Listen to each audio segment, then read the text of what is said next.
तो साथियों,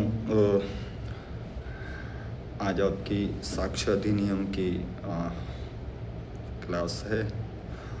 और जैसा मैंने आपको वादा किया था कि मैं अपना वीडियो बना के डाल दूँगा आज के दिन, और आप लोगों को पूरे सब्जेक्ट की हर सेक्शन का नॉलेज हो जाएगा।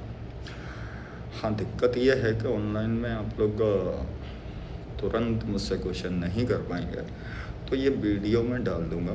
उसके बाद जिन दिन को जो जो प्रॉब्लम है आप लोग डिसाइड करके वो प्रॉब्लम्स, वो क्वेश्चन मुझसे पूछ सकते हैं। तो एक वीडियो केवल उन्हीं प्रॉब्लम्स को सॉल्व करने का लास्ट वो बना दूँगा।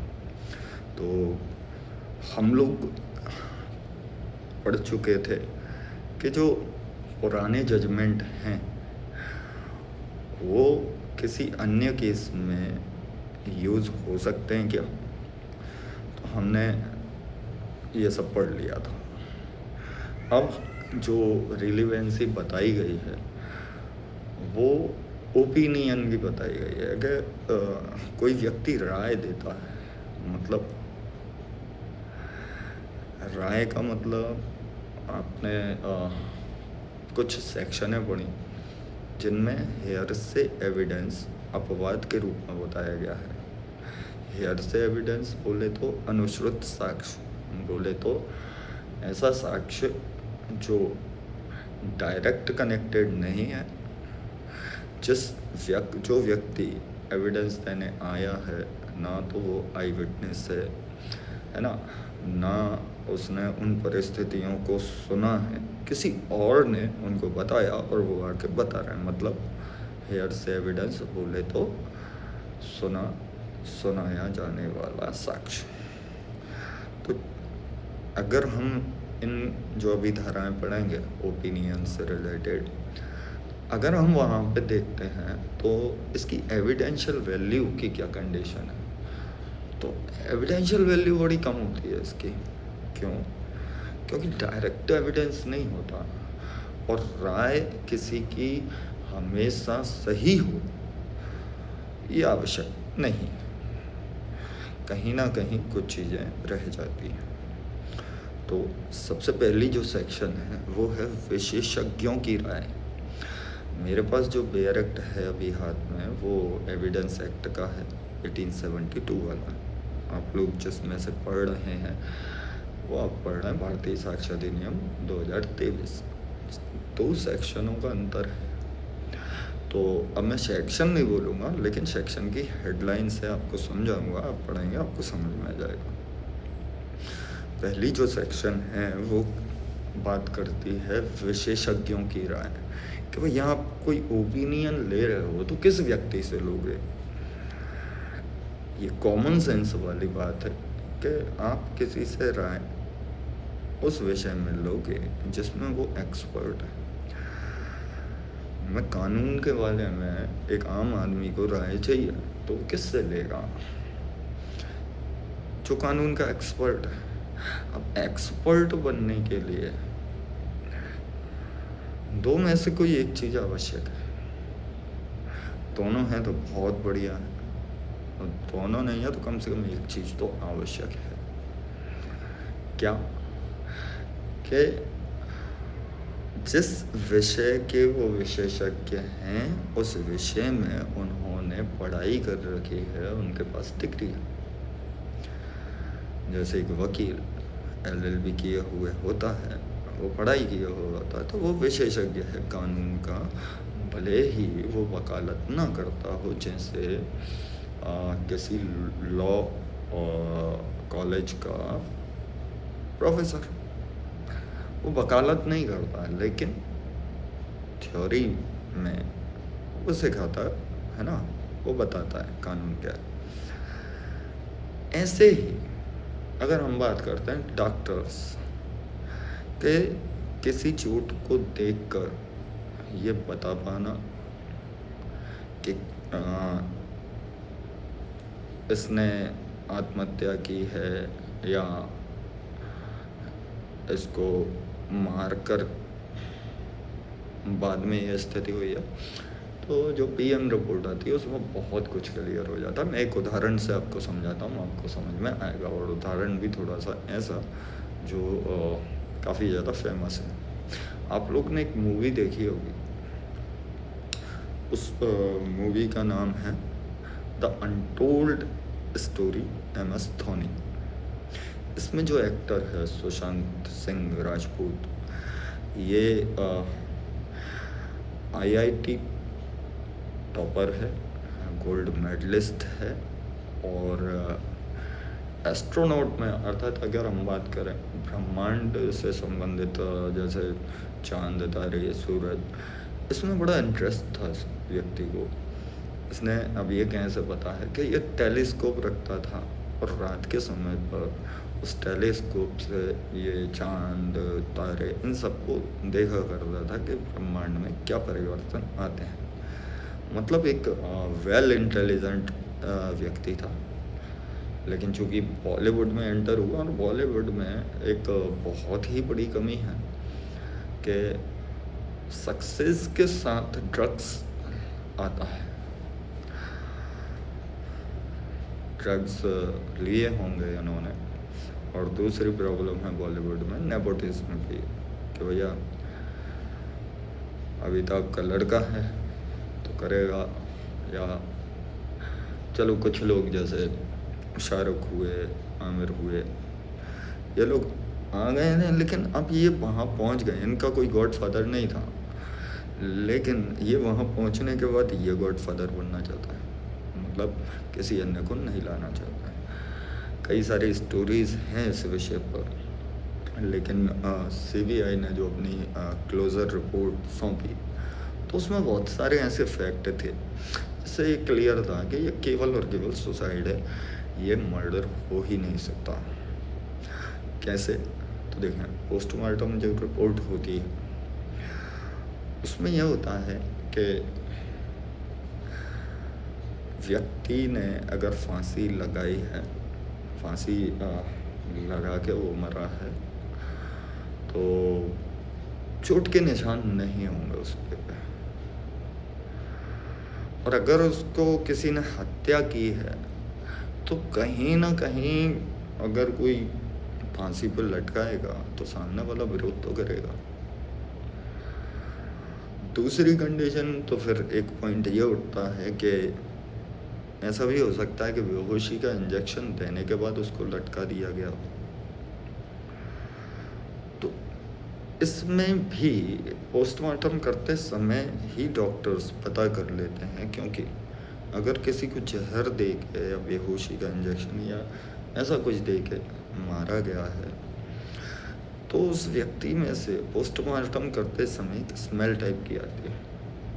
दूसरा, उसके शरीर का कलर हल्का सा चेंज होता है।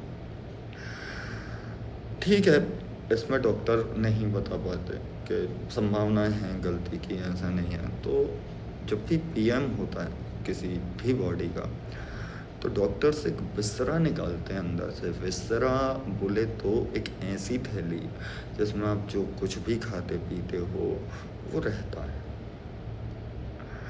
अब उस विसरे में क्या कोई ऐसी चीज थी, ये 21 दिन बाद क्लियर होता है। एक आध महीने में वो विसरे की रिपोर्ट आती है, तो उससे बिल्कुल क्लियर हो जाता है कि सामने वाले ने सुसाइड की है या उसको मारकर लटकाया गया या बेहोश करके या जो भी है। तो मतलब वहाँ पर चांसेस बिल्कुल कम हो जाते हैं झूठ होने के, उस राय के, विशेषज्ञ के। और इस केस में भी यही हुआ कि CBI ने जो PM वगैरह करवाया या वहीं की लोकल पुलिस ने करवाया था, तो 5 डॉक्टरों की एक टीम ने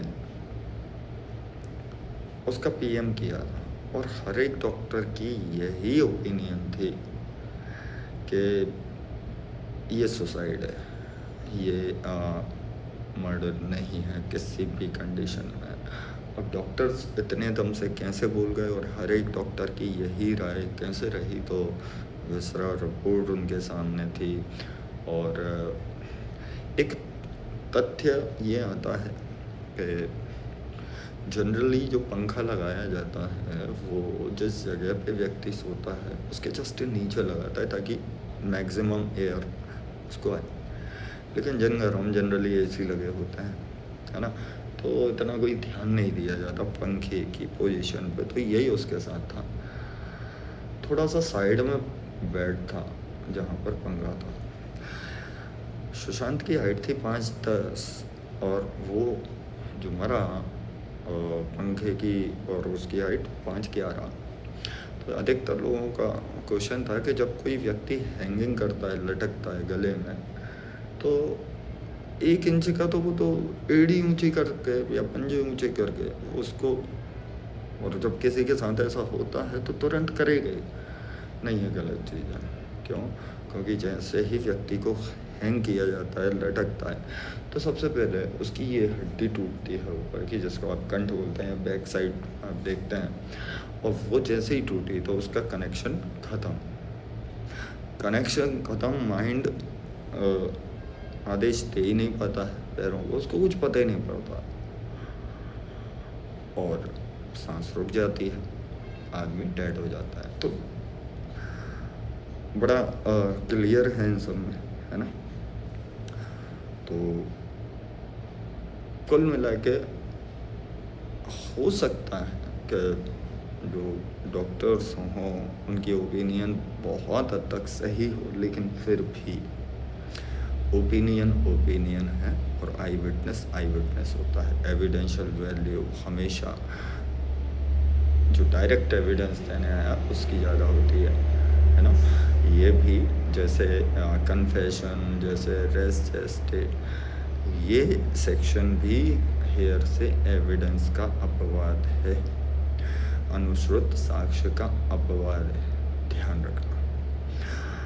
अब बात आती है कि विशेषज्ञ की राय अपन पढ़ते हैं, तो सब्जेक्ट भी तो होना चाहिए कि किस विषय में विशेषज्ञ की राय चाहिए। तो इन्होंने बताया कि जबकि न्यायालय को विदेशी विधि, देखो हम जजों से, हमारे भारत के जजेस से ये एक्सपेक्टेशन तो कर सकते हैं कि उन्हें भारतीय विधियों का ज्ञान होगा, लेकिन हम उनसे ये अपेक्षाएं कैसे कर सकते हैं कि विदेशी विधि का। तो अब विदेशी विधि में जो लोग एक्सपर्ट हैं वो इसके अंतर्गत आ जाएंगे, तो मतलब वो एक्सपर्ट हो सकेंगे। फॉर एग्जांपल, आपके यूनिवर्सिटी में लॉ प्रोफेसर जब वो आपको कॉन्स्टिट्यूशन पढ़ाते हैं या कॉन्स्टिट्यूशनल हिस्ट्री पढ़ाते हैं, तो वहाँ पे वो अमेरिकन, रशियन और काफ़ी सारे कॉन्स्टिट्यूशन है अलग अलग देशों जहाँ से हमने जो जो चीज़ें ली हैं वो बताते हैं, अर्थात वे विदेशी विधि में विशेषज्ञ होते हैं। ठीक है, तो उनकी राय ले सकता है न्यायालय। फिर बात आती है विज्ञान। देखो जरूरी नहीं है आप अपने न्यायालय से ये अपेक्षा नहीं कर सकते कि विज्ञान की उन्हें पूरी नॉलेज हो, है ना। साहब आपके शरीर में 72,000 नर्व्स जो हैं और वो कहाँ से कनेक्ट, क्या, ये आप नहीं कहा, आप एक्सपेक्ट वही करेंगे कानून में क्या है ना। तो विज्ञान में भी जो वैज्ञानिक लोग हैं, जो दक्षता रखते हैं, अनुभव रखते हैं या पढ़ाने का वो रखते हैं, उनकी राय सुसंगत है। फिर आती है बात कला की। अगर आपने पहली वाली जो LLB देखी हो, तो जो शुरुआती होती है, वो जो केस होता है, 2 वकील लड़ रहे होते हैं, तो सिंगर्स के एक गाना है, उसका म्यूज़िक दूसरा म्यूज़िक डायरेक्टर चुरा लेता है, तो वकील लोग उस पर बहस करते हैं। वकील गाना गा के बताता है कि नहीं सर, ओरिजिनल धुन ये है। तो वो मजाक वाली बात थी, लेकिन कला में अब देखो एक्टिंग कैसे की जाती है, गाना कैसे गाया जाता है, कहाँ पर सुर कौन सा लगना है, किस स्केल पे गा रहे हो आप, रिदम क्या चल रही है ना। तो ये सब चीज़ें वही व्यक्ति बता सकता है जिसने संगीत का अनुभव किया है। जैसे अब कोई भी अभी गायक पकड़ लो, है ना, आज अगर आज की कंडीशन में देखा जाए तो अरिजीत बेहतरीन, उसके जो सुर और ताल हैं शानदार हैं, सबसे अच्छे हैं। तो वो एक्सपर्ट है किसका? म्यूजिक। फिर आगे जाते हैं, कला हो गई। अब आती है हस्तलेख, कि भैया हेड राइटिंग एक्सपर्ट, ये तो बहुत ही मतलब बकवास टाइप का, मतलब कि बकवास तो नहीं कह सकते, कि दो लोग की एक जैसी हेड राइटिंग हो सकती है, दिख सकती है, लेकिन होती नहीं। अब ये कैसे पहचानते हैं हेड राइटिंग एक्सपर्ट? तो ये देखते हैं कि दो साइन है उनके पास, अब वो देख रहे हैं कि इस वाले साइन पर जो पेन रखा गया था तो उसका प्रेशर कितना था, जबकि दूसरे वाले में कितना था, क्या एक सा था। आप कर्व ले रहे हैं तो कर्व लेने की तो बड़ा छोटा होने से कोई मतलब नहीं है। मैं बड़ा साइन भी जब करूँगा, जैसे स्मार्ट बोर्ड पे करूँ या कहीं पे भी ब्लैक बोर्ड पे करूँ, तो कर्व मेरा बिल्कुल उसी टाइप का होगा, केवल साइज़ बड़ा हो जाएगा जैसा मैं नॉर्मली पेन से करता हूँ। तो ये चीज़ें देखते हैं तो इससे उन्हें पता पड़ जाता है। लेकिन बहुत ही कम एविडेंशियल वैल्यू होती है, क्योंकि आप कैसे बता सकते हैं, वो ये चीज़ें भी देख सकता है। जो इससे ज़्यादा अच्छा तो जो बायोमेट्रिक्स होती हैं, अंगुली चिन्ह जो इसमें आखिरी है, फिंगरप्रिंट एक्सपर्ट, ये जो फिंगरप्रिंट हैं ये जैसे अपने आधार कार्ड बने हुए हैं ना सबके एक नंबर है, ऐसे ही बायोमेट्रिक्स लगा के भेजेंगे भगवान ने कि इस पूरी दुनिया में 8 अरब लोग हैं, जिनमें से लगभग 145 करोड़, समझ रहा कितनी बड़ी पॉपुलेशन इंडिया की है, कि लगभग 145 करोड़ जो लोग हैं वो इंडिया में हैं। तो वो जो 8 ट्रिलियन लोग हैं दुनिया में, उनमें हर एक में फिंगरप्रिंट अलग होंगे, किन्हीं भी दो लोगों के फिंगरप्रिंट एक नहीं हो सकते, चाहे वे बिल्कुल जुड़वा बच्चे हों, चाहे वो एक दूसरे से बहुत ज़्यादा कनेक्टेड हों। आप लोगों ने अगर सलमान खान की मूवी जुड़वा देखी हो, इस तरीके से भी अगर कनेक्ट है ना, तो जुड़वा भी 2 तरीके के होते हैं। अगर जिस दिन बायोलॉजी पढ़ाऊँगा मैं बताऊँगा कि एक जुड़वा वो होता है जो आपके एक ही शुक्राणु से 2 अंडाणुओं में जब वो प्रवेश करता है, तो एक होता है बिल्कुल सलमान खान वाला जुड़वा वाला। दूसरा ये होता है कि 2 स्पर्म 2 अलग अलग सीरम में जाते हैं, मतलब शुक्राणु अलग अलग अंडाणुओं में जाते हैं, तो वहाँ पर जो जुड़वा होता है तो फिर शक्ल भी बिल्कुल चेंज होती है, हरकतें चेंज होती हैं, ये सब होता है। मेरे कई दोस्त हैं, देखा है मैंने। तो जो जुड़वा मूवी वाला है, एक ही शुक्राणु एक ही अंडाणु और उसमें 2 हो गए, उस कंडीशन में भी फिंगरप्रिंट दोनों के एक नहीं हो सकते। जैसे आधार नंबर 2 लोगों के एक नहीं हो सकते, तो फिंगरप्रिंट एक्सपर्ट, लेकिन फिर भी वो भी राय है कि ये जो हैं ये उंगलियों पे हैं, ये अलग है। जैसे आप हेड राइटिंग चेक कर रहे हो, वैसे ही इसको चेक करते हैं कितना कर्व क्या, लेकिन फिर भी ये हेड राइटिंग एक्सपर्ट से थोड़ा सा अधिक एविडेंशियल वैल्यू, लेकिन फिर भी इतनी नहीं कि इनके आधार पर सजा दी जा सकती है। रिलेवेंसी आप पेश कर सकते हो, आप उदाहरण पढ़ेंगे आप समझ जाएंगे, है ना। इसी तरह फिर नेक्स्ट अपन एक केस बता सकता हूँ मैं, और आप लोगों ने मूवीज़ वगैरह में भी बहुत देखा होगा कि जो डॉग स्क्वाड होता है, कहीं पे एक अपराध हुआ और पुलिस के पास इतने ट्रेंड कुत्ते होते हैं, डॉगीज़ होते हैं, उनकी एक दो क्वालिटी होती है कुत्ते में। एक वफादार को तो सबको पता ही है, दूसरी होती है कि वो स्मेल को काफ़ी दिनों बाद तक भी ऑब्जर्व कर सकता है और उस स्मेल के थ्रू उस व्यक्ति तक पहुंचा जा सकता है। अब दिक्कत ये है कि क्या ये एविडेंस है, रिलेवेंसी है या नहीं है। तो देखो नहीं, अब इसमें केस लिखे आप, अब्दुल रज्जाक वर्सेस महाराष्ट्र। इस केस में माननीय उच्चतम न्यायालय द्वारा अपना वक्तव्य दिया गया कि आधुनिक विज्ञान कुत्तों द्वारा अपराध की जासूसी साक्ष्य में ग्राह्य तो है, एडमिसिबल तो है, परंतु इस साक्ष्य इससे ज़्यादा बल नहीं है।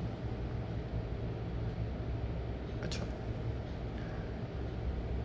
अगर आप इस लाइन को ध्यान दें जो सुप्रीम कोर्ट ने डायरेक्शन देते समय कहा, उन्होंने कहा कि आधुनिक विज्ञान कुत्तों द्वारा अपराध की जासूसी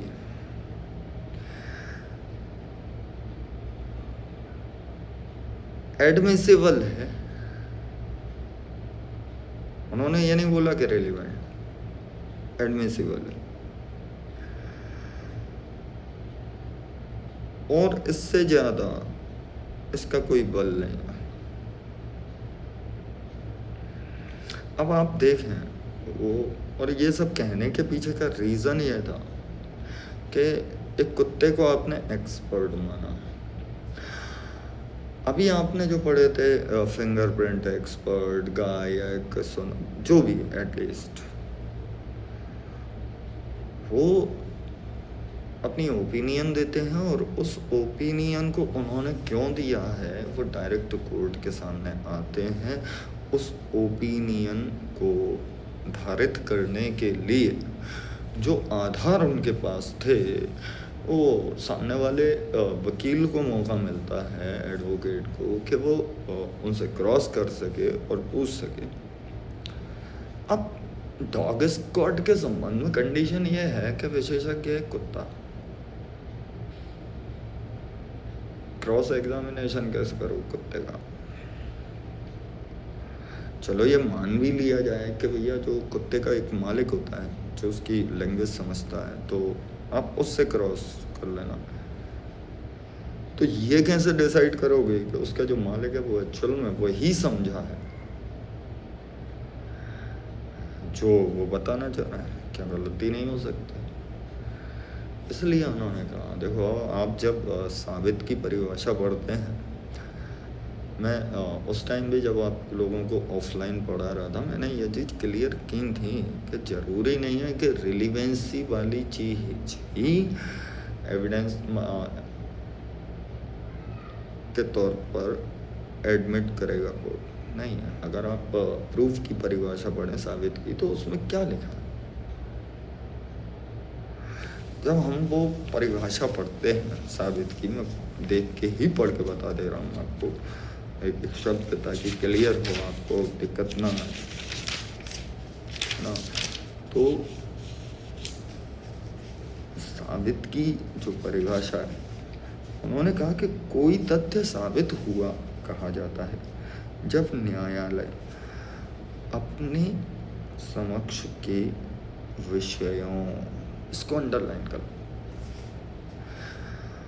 इसमें यह नहीं लिखा कि जब न्यायालय अपने समक्ष के साक्ष्यों पर, साक्ष्य नहीं लिखा है, उन्होंने लिखा मैटर, एविडेंस नहीं लिखा है। न्यायालय किसी फैक्ट को प्रूव कब मानेगा? जब वो अपने सामने जो विषय यहाँ सब्जेक्ट को ना बोलते हुए मैटर कह रहा है कि उस मैटर में विचार करने पर न्यायालय या तो इस तथ्य पर विश्वास करे कि उस तथ्य का अस्तित्व है। यहाँ पर ये जो एडमिसिबल की परिभाषा आ रही है, इसमें रिलेवेंसी की आवश्यकता नहीं बताई है कोर्ट ने किसी तथ्य को प्रूफ करने के लिए।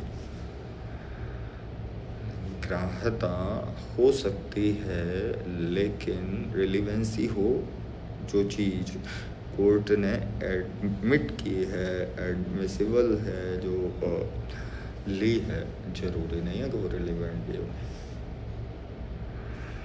इसलिए यहाँ पर ध्यान रखना कि प्रूफ की परिभाषा में शब्द जो प्रयोग किया गया है वो एविडेंस या साक्ष्य न करते हुए उन्होंने किया है विषय, उस मैटर की बात की है उन्होंने। ठीक, आगे आए।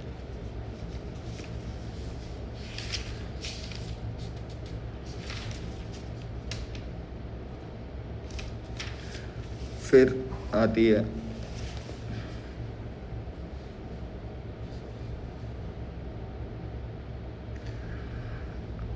विशेषज्ञों की राय से संबंधित तथ्य। अब उनकी राय से भी संबंधित तथ्य कि वे तथ्य जो अन्यथा रिलेवेंट नहीं, अन्यथा सुसंगत नहीं है, सुसंगत होते हैं यदि वे विशेषज्ञों की रायों का समर्थन करते हैं या उससे असंगत होते हैं, इररिलेवेंट होता है। ठीक है, जबकि वो जो राय है ना वो रिलेवेंट है, तब ये कंडीशन की बात की है। एग्जाम्पल से बिल्कुल समझ जाएंगे कि प्रश्न यह है कि क्या ए को ये वाला जहर दिया गया था, पर्टिकुलर एक जहर की, फॉर एग्जाम्पल पोटेशियम साइनाइड। एक आती है, आप लोग जो सबसे ज़्यादा यूज़ होती है, आप लोग पेपर वगैरह में पढ़ते हैं कि साहब मृतक ने सल्फास की गोली खा ली, चूहे मार दवाई खा ली, तो जहर के अनेक रूप हैं, है ना। जैसे दूध के कई सारे रूप हैं कि दूध ही है जो दही है, दही ही है जो मक्खन है, मक्खन ही है जो घी। उसी तरह यहाँ पे वो बोल रहे हैं कि जो फैक्टन इशू है, मतलब फैक्टन इशू छोड़ो, जो फैक्ट है वो ये, या जो प्रश्न है कि इसको कौन सा जहर दिया गया था, ये नहीं है कि जहर दे के मारा गया था। क्वेश्चन ये है कि कौन सा जहर दिया गया था। पोटेशियम साइनाइड दिया गया था, सल्फास गोली दी थी, कि चूहा मार दवाई दी थी। यह तथ्य सुसंगत है कि अन्य व्यक्तियों में भी जिन्हें वह विष दिया गया था वैसे ही लक्षण प्रकट हुए थे जिनका उस विष के लक्षण होना विशेषज्ञ प्रतिज्ञात या प्रत्याख्यात करता है। प्रतिज्ञात का मतलब होता है स्वीकार करता है, प्रत्याख्यात का मतलब होता है अस्वीकार करता है, इनकार करता है। कि डॉक्टरों को बहुत अच्छे से मालूम है, क्या है ना, अपना देश इंसान की जान की कीमत भेड़ बकरियों से ज़्यादा नहीं है भारत में, है ना। उसके बाद भी लोगों को भ्रम है कि भारत विश्व गुरु है, फलाना है, ढिकाना है ना। 2 महीने से इजराइल ने 35,000 बंदे ईरान के मार दिए, उसके अभी तक केवल 31 मरे सैनिक। वहाँ एक व्यक्ति की मौत होती है, वो देश पूरे के पूरे देश पे हमला कर देता है, पता नहीं कितने लोगों को मार देता है। क्यों? वहाँ पे वैल्यू है इंसान की, यहाँ इंसान की जान की कोई वैल्यू नहीं है। यहाँ पर तो जम्मू 2 साल पहले पुलवामा अटैक होता है तो जम्मू कश्मीर का गवर्नर बोल देता है, जो मलिक होता है, जो बीजेपी का ही होता है, जिसने बनाया गया होता है, बोल देता है कि स्पष्ट संदेश आ गया था सुरक्षा एजेंसियों द्वारा, मेरे पास आ गया था। मैंने केंद्र सरकार अर्थात मोदी जी को सूचित भी किया। उनका कहना था कि रुक जाओ, कुछ नहीं करना, क्योंकि ये हमला हमें चुनाव में फ़ायदा देगा। बाकायदा वीडियोज़ हैं मलिक जी के, है ना, मैं कोई मनगढ़ंत कहानियाँ नहीं बना रहा। फिर उस बंदे को जेल में डाल दिया गया और मर गया वो झेल ही नहीं पाया ये चीज़ें। तो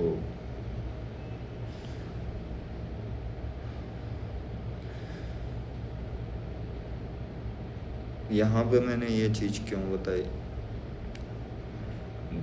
मैं बता रहा हूँ कि कीमत क्या है लोगों की जान की अपने देश में। और लोग बड़े उससे बोलते हैं कि मैं गर्व है मुझे कि मैं भारतीय हूँ, गर्व मुझे भी है, लेकिन उतना ही दुख होता है कि जिस देश में बुद्ध, स्वामी रामकृष्ण परमहंस, विवेकानंद और अनेकों प्रेमानंद, अनेकों भगवान के रूप में अवतार लेकर प्रकट हो चुके हैं, लेकिन उसके बाद भी अगर आइंस्टीन, न्यूटन, हॉकिंग, मतलब जितने भी बड़े बड़े वैज्ञानिक हैं वो सब विदेशों में पैदा हो रहा है, तो इससे बड़ा दुर्भाग्य भारत का कुछ नहीं है। खैर, फालतू की बातों उससे कोई मतलब नहीं है, आते हैं मुद्दे पे।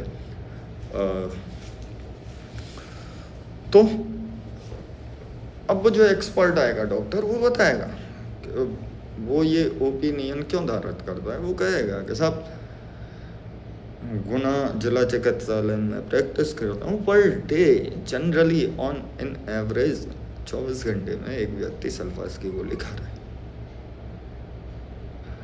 तो हम तो रोज देख रहे हैं, और हर एक बॉडी में जो सिम्टम्स आए हैं, जो कलर निकला है या जो स्मेल, जो भी चीज़ है, उससे पता पड़ रहा है कि ये वही जहर है, ये सल्फास की गोली वाला ही है, ये चूहा मार दवाई नहीं है, ये पोटेशियम साइनाइड नहीं है। कि भैया वो अपनी राय किस आधार पे, तो वो राय आधार बता दी है, तो यही कहती है धारा ये वाली, कि उनकी राय से भी जो रिलेटेड फैक्ट है ना, मतलब राय के बारे में राय।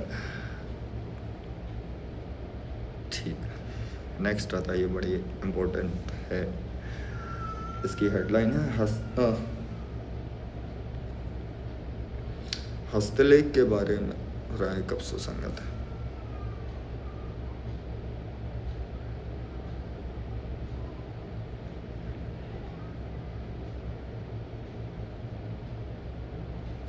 अब ये वो हैंडराइटिंग एक्सपर्ट की बात नहीं कर रही है ये सेक्शन, ध्यान रखना। पेपर में एक क्वेश्चन आ जाता है कि अविशेषज्ञों की राय, अविशेषज्ञों, विशेषज्ञों की नहीं, अविशेषज्ञों की राय किस सेक्शन के तहत रिलेवेंट है। तो अविशेषज्ञ कौन होते हैं कि जो उस विषय में ज्ञान रखते हैं, लेकिन वो ज्ञान अनुभव के आधार पर नहीं रखते। किस आधार पर रखते? उन्होंने उसको देखा हुआ होता है। उस हस्तलेख को, जो विवाद का विषय है कि मेरी हैंडराइटिंग है कोई या नहीं है, तो मेरे को लिखते हुए जिसने देखा, फॉर एग्जाम्पल मेरे पापा की हैंडराइटिंग, तुम 50 लोगों की हैंडराइटिंग रख दो, मैं पिताजी की पहचान जाऊंगा कि ये मेरे पापा की है। उसी तरह मेरी हैंडराइटिंग मेरे पिताजी पहचान सकते हैं, मेरी हैंडराइटिंग आप लोग पहचान सकते हैं।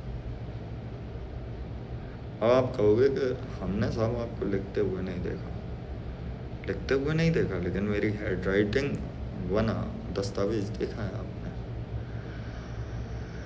मैंने एक टेस्ट पेपर बनाया था, वो टेस्ट आप लोगों ने दिया था, तो जिन लोगों ने वो टेस्ट दिया था वो टेस्ट पेपर मैंने टाइप नहीं करवाया था, वो मेरी हैंड राइटिंग में था।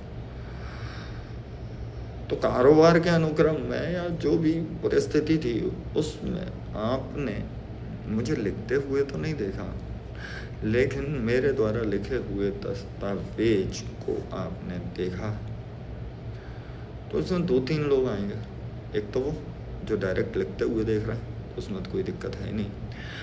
दूसरे वो जो लिखते हुए नहीं ले रहे हैं, लेकिन व्यापार के अनुक्रम में वो एक दूसरे की हैंड राइटिंग वाले। आजकल तो क्या मोबाइल है, पहले पत्रों के ही द्वारा होता था जो संव्यवहार होता था। मैंने इधर से एक प्रपोजल भेजा चिट्ठी लिख के, उधर से आपने अपनी हैंड राइटिंग में चिट्ठी लिख के उसका आंसर किया, एक्सेप्ट किया या डिनाई किया, जो भी किया। तो लिखते हुए नहीं देखा, लेकिन कारोबार का अनुक्रम है, दो व्यापारी हैं, दोनों उस पर कॉन्ट्रैक्ट करते हैं, तो वो बार बार अपने व्यापार के अनुक्रम में देखते हैं एक दूसरे की राइटिंग, भले ही लिखते हुए ना देखा, तो वो भी रिलेवेंट है। हम पढ़ते हैं एक एक सेक्शन, उसके बाद बताता हूँ कैसे। देखें, उन्होंने कहा कि जबकि न्यायालय को राय बनानी है कि कोई दस्तावेज किस व्यक्ति ने लिखी या हस्ताक्षरित की है, तब उस व्यक्ति के हस्तलेख से जिसके द्वारा वह लिखी या हस्ताक्षरित की गई अनुमानित की जाती है परिचित किसी व्यक्ति की राय, जो उसके हैंड राइटिंग से परिचित है। अब वो परिचित किस तरीके से होता है वो स्पष्टीकरण में उन्होंने बताया है ना। तो परिचित पर ध्यान रखना कि एक व्यक्ति है जो जानता है कि हैंड राइटिंग इसकी है या नहीं। अब वो जानता किस तरीके से, वो स्पष्टीकरण में बताया है कि यह राय कि वह उस व्यक्ति द्वारा लिखी या हस्ताक्षरित की गई थी अथवा लिखी या हस्ताक्षरित नहीं की गई थी, रेलिवेंट फैक्ट है। स्पष्टीकरण में इन्होंने बताया कि परिचित कम मानोगे आप, किसी व्यक्ति की हैंड राइटिंग है नहीं है, उससे परिचित है कोई व्यक्ति नहीं है, तो उन्होंने बताया कि कोई व्यक्ति किसी अन्य व्यक्ति के हस्तलेख से परिचित तब कहा जाता है जबकि उसने उस व्यक्ति को लिखते देखा है। जो मैंने पहला एग्जांपल दिया पापा का और मेरा, तो हम दोनों ने एक दूसरे को लिखते हुए भी देखा है, तो हम आराम से पहचान जाएंगे किसकी हैंड राइटिंग। अब दूसरे आते हैं जिन्होंने लिखते नहीं देखा है, या जबकि स्वयं अपने द्वारा या अपने प्राधिकार के द्वारा अपने ऑथोराइज्ड कि भैया मैंने अपने बाबू का के बोले को और उनको भेजो, है ना, उन उधर से उनका ही उत्तर आता है, वो बाबू का नहीं आता। तो ये बोलते हैं कि प्राधिकार के अधीन लिखित और उस व्यक्ति को संबोधित दस्तावेज के उत्तर में, मतलब हमने भेजा था, उसके रिप्लाई में उन्होंने उस व्यक्ति द्वारा लिखी हुई तात्पर्य होने वाली दस्तावेजें प्राप्त की हैं। क्या हमने जो लेटर भेजा था उसका जो रिप्लाई आया है वो हमने प्राप्त किया। या जबकि कारोबार के मामूली अनुक्रम में, मामूली का मतलब होता है जनरली, है ना, सामान्यतः, वो वाला मामूली नहीं कि दो कौड़ी वाला, आजकल वैसे ही दो कौड़ी बहुत चल रहा है ना, दो कौड़ी के यूट्यूब टीचर। तो उस व्यक्ति द्वारा लिखी हुई तात्पर्य होने वाली दस्तावेज उसके समक्ष बराबर रखी जाती है।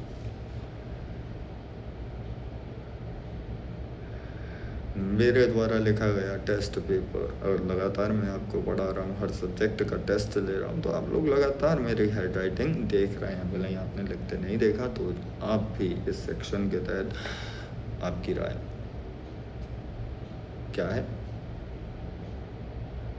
रिलेवेंट है, और आपकी राय उस डॉक्टर की राय से, उस विशेषज्ञ की राय से ज़्यादा एविडेंशियल वैल्यू रखती है। ठीक है, नेक्स्ट आ जाते हैं अपन 48 अधिकार, सेक्शन बोल गया हम, अधिकार या रूढ़ी के अस्तित्व के बारे में राय कब से संगत है। तो देखो भैया, मेरा कोई अधिकार था, अभी है या नहीं है, तो उसके बारे में ओपिनियन कब सुसंगत है, वो तो एक ही कंडीशन में, जबकि जो प्रश्न है वो ये है कि आज उस अधिकार या जो रूढ़ी चली आ रही है उसका अस्तित्व है या नहीं है। ये जब प्रश्न होगा तब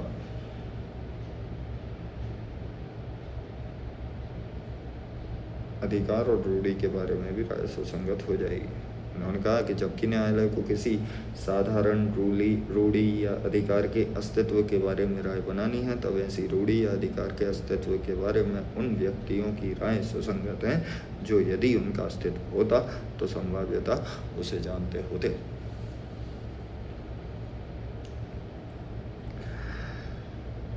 अब मैं क्या करूँ, देखो किस्मती मेरी कितनी अच्छी है कि मेरे पास एग्जाम्पल बहुत अच्छे हैं और मेरे आसपास के रहते हैं कि भुजरिया तालाब हमारा,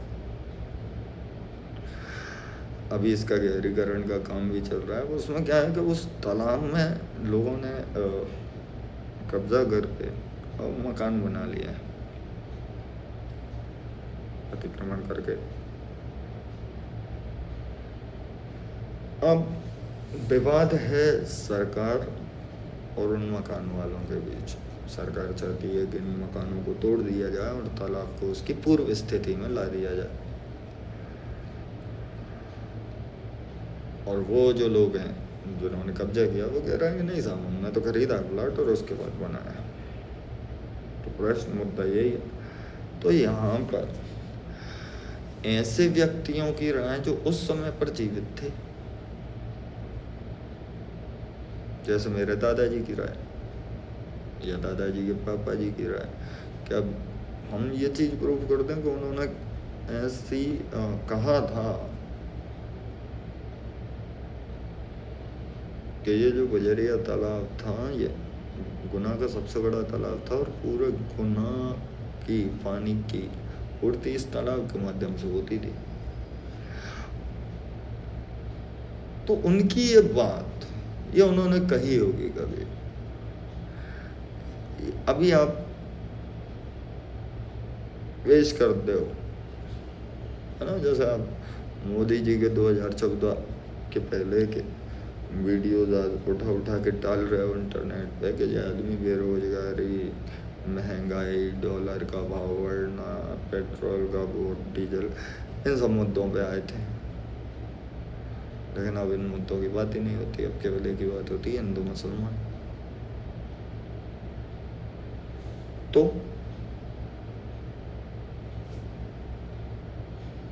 मुद्दे की बात कि उस टाइम की बातें आप उठा के अभी बता रहे हो, तो उस टाइम जो जिंदा थे उनने क्या बोला था वो इस डायरेक्ट सुसंगत है। हेडलाइन याद रखना चाहता है तब वो मतलब लोड है ना। उसके बाद 49 प्रथाओं सिद्धांतों, हेडलाइन देख लो, सॉरी 49 बोल रहा हूँ। अब आ जाओ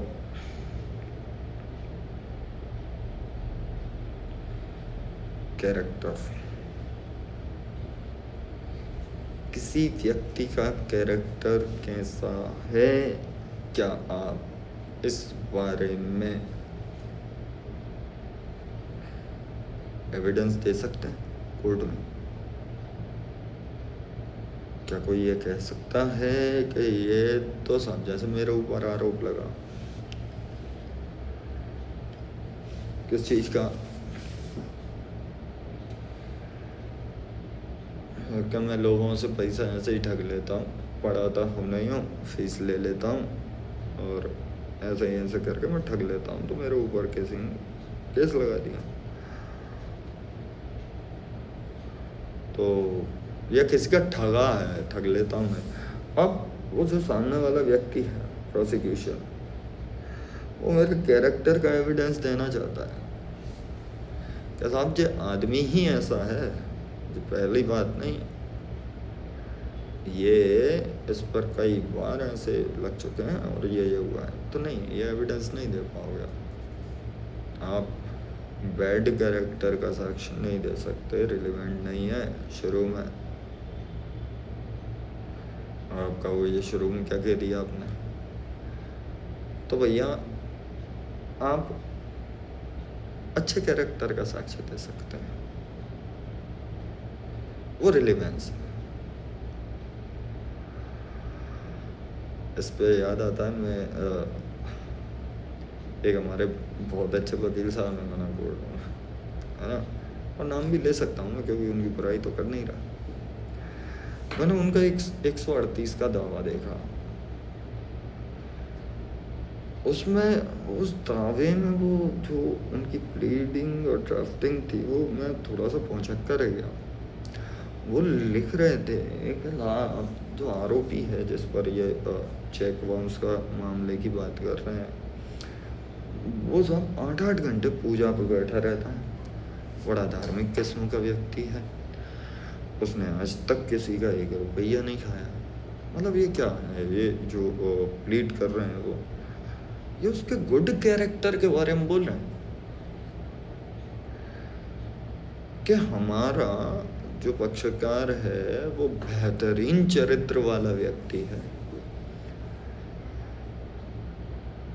तो एविडेंस एक्ट कहता है कि हाँ कोई दिक्कत नहीं है, रिलेवेंट है, कोई दिक्कत नहीं, आप अच्छे कैरेक्टर का दे सकते हो, बुरे का नहीं दे सकते। आप ये नहीं बता सकते कि ये है ही 420 आदमी, ये पहले भी कई लोगों के साथ ऐसा कर चुका है।